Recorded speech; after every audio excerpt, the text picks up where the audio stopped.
দর্শক, এই মুহূর্তে সবচেয়ে বড় খবর প্রাথমিক নিযোগ দুর্নীতি নিয়ে এবার বড় রায় দিয়ে দিল সুপ্রিম কোর্ট।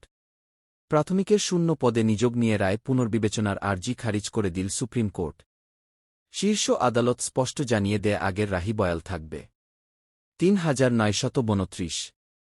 দর্শক, এই মুহূর্তে সবচেয়ে বড় খবর এবং পরবর্তী গুরুত্বপূর্ণ খবরগুলো সবার প্রথম পাওয়ার জন্য অবশ্যই চ্যানেলটিকে সাবস্ক্রাইব করে রাখুন। শূন্য পদে নিযোগ হবে। পুরনো নির্দেশ মেনেই ২০২২ সালে নিযোগ প্রক্রিয়ার সঙ্গে যুক্ত হবে ওই শূন্য পদগুলি।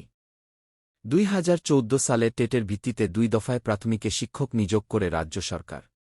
২০১৬ এবং সালে রাজ্য সরকার জানিয়েছিল ১৬,৫০০টি পদে নিযোগ করা হবে।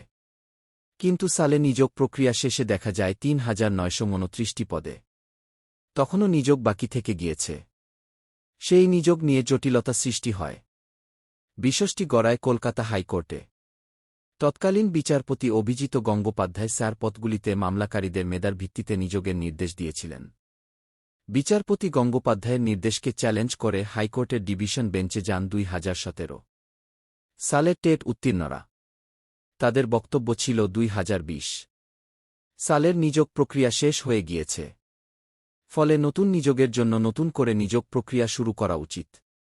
সেখানে শুধু হয় ২০১৪ সাল নয়, ২০১৭ সালে টেট উত্তীর্ণদেরও সুযোগ দেওয়া উচিত।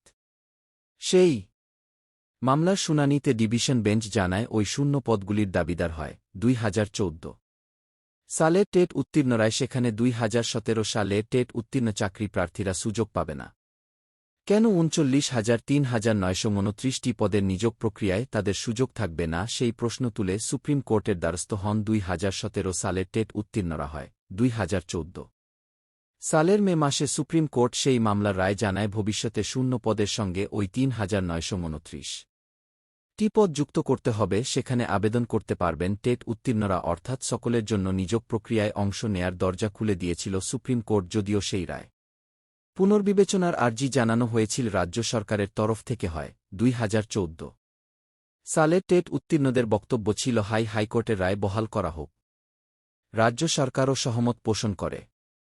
মঙ্গলবার বিচারপতি এম সুন্দরস এবং বিচারপতি প্রশান্ত কুমার মিশ্রের বেঞ্চ সেই আর্জি, অর্থাৎ রাজ্য সরকার এবং হয় ২০১৪ সালে টেট উত্তীর্ণদের আর্জি সম্পূর্ণরূপে খারিজ করে দিল।